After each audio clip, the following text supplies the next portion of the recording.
Perkembangan Smart City Banjarmasin kada hanya tanggung jawab Diskominfotik, namun menjadi kewajiban tanggung jawab seluruh SKPD di lingkup pemerintah kota Banjarmasin. Dikarenakan dimensi-dimensi Smart City menjadi dasar visi misi wali kota bersama wakil wali kota Banjarmasin hingga tahun 2024 mendatang yang sudah dijabarkan ke dalam RPJMD Wan Rencana Strategi SKPD.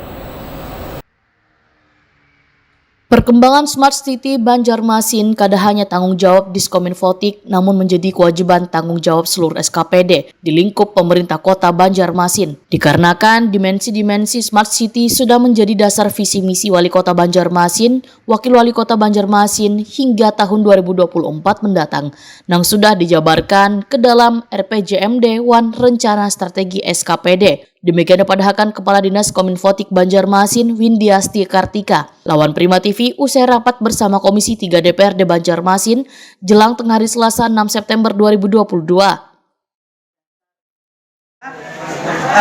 Dimensi-dimensi Smart City sudah menjadi dasar visi misi wali kota Pak Ibnu Sina dan wakil wali kota Pak Arifin Nur sampai tahun 2024 yang sudah dijabarkan ke dalam RPJMD dan Renstra SKPD. Jadi Smart City menjadi tanggung jawab seluruh SKPD, tidak hanya tanggung jawab Kominfo.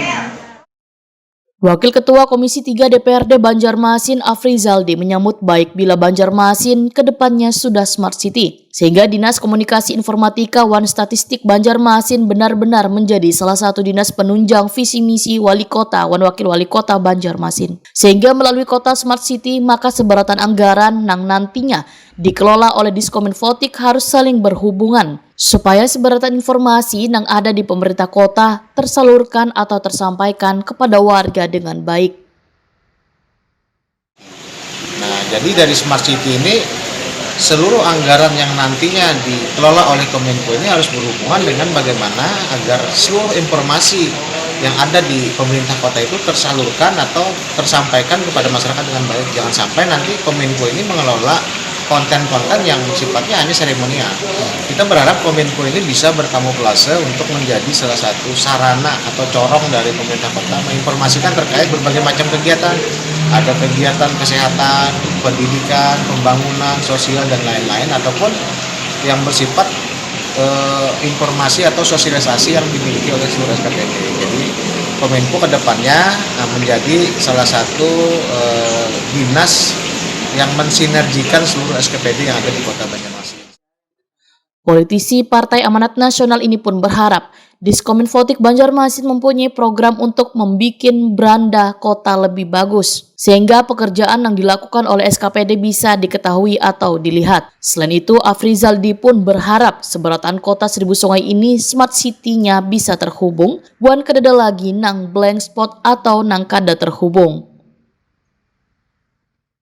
Beranda kota itu adalah aplikasi yang dimiliki oleh pemerintah kota, di mana nantinya dalam satu kali klik itu seluruh kegiatan yang ada di SKPD di Kota Banjarmasin itu bisa terlihat gambarannya, umpamanya PUPR sedang mengerjakan apa sih, tahapannya sudah sampai mana, permasalahannya apa saja. Nah, itu kita sampai situ nantinya. Kita kejar nanti mudah-mudahan di 2 tahun ke depan itu Kominfo sudah seperti itu, sehingga capaian Smart City itu bisa terlihat.